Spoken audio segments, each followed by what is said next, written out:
ജനുവരി 30 മഹാത്മാഗാന്ധിയുടെ രക്തസാക്ഷിത്വം ഫലപ്രദമായി ജനകീയ മുന്നേറ്റം സൃഷ്ടിച്ച് ആചരിക്കണമെന്നാണ് ഇപ്പോൾ വിവിധ ബഹുജന സംഘടനകൾ ആലോചിച്ചിട്ടുള്ളത്. അതിന് പൂർണ്ണമായ പിന്തുണ CPIM നൽകുകയാണ്. കേരളത്തെ വർഗീയവൽക്കരിച്ച് ഇടതുപക്ഷ മനസ്സിനെ ദുർബലപ്പെടുത്താനുള്ള നീക്കത്തിനെതിരെയുള്ള വലിയ ജനകീയ മുന്നേറ്റമായി ഇതിനെ മാറ്റാനാവണം എന്നാണ് ഞങ്ങൾ കാണുന്നത്.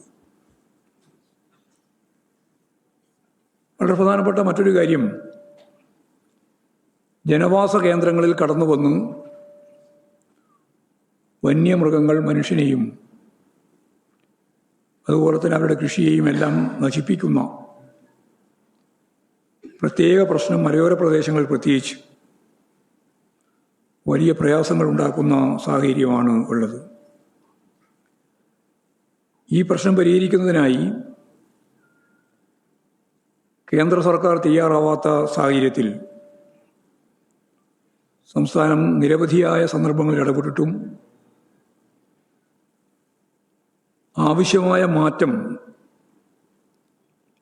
നിയമത്തിൽ വരുത്തുന്നതിനു വേണ്ടി കേന്ദ്രം തയ്യാറാവുന്നില്ല. ഈ സന്ദർഭത്തിലാണ് കേരള ഗവൺമെൻറ് നിയമസഭ ഒരു പ്രത്യേക നിയമം തന്നെ പാസ്സാക്കുന്നതിന് വേണ്ടി തയ്യാറായത്.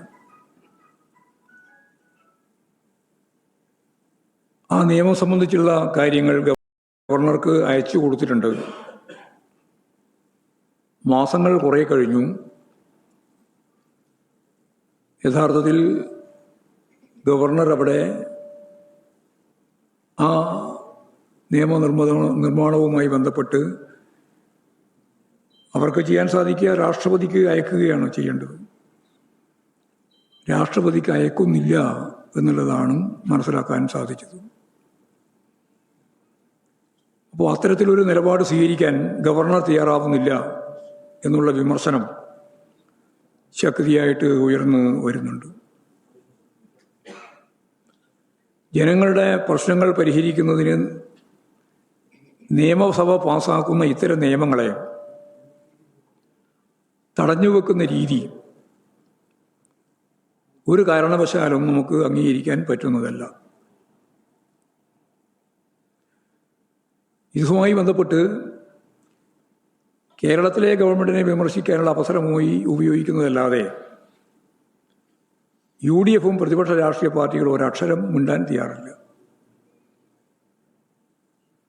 വന്യമൃഗങ്ങൾ വരുത്തുന്ന മനുഷ്യരെയും അവരുടെ സമ്പത്തിനെയും തകർക്കുന്ന നിലയിലുള്ള മനുഷ്യനാശം ഉൾപ്പെടെയുള്ള പ്രശ്നത്തിൻ്റെ മുമ്പിൽ ഇടതുപക്ഷ ജനാധിപത്യ മുന്നണിയെ കുറ്റപ്പെടുത്തുന്ന സമീപനം സ്വീകരിക്കുമ്പോൾ അതിൻ്റെ അപ്പുറം ഇത് കേന്ദ്ര നിയമമാണെന്നും കേന്ദ്രമാണ് നിയമം മാറ്റേണ്ടത് എന്നും അതിനുള്ള കേരളത്തിലെ ഗവൺമെൻറ്റിൻ്റെ ശ്രമത്തെ തടഞ്ഞു വെക്കുന്ന ഗവർണറുടെ നിലപാടിനെതിരായിട്ട് ഒരു അക്ഷരം പറയാൻ ഇവരാരും തയ്യാറാവുന്നില്ല എന്നുള്ളതും നമുക്ക് കാണാൻ കഴിയും.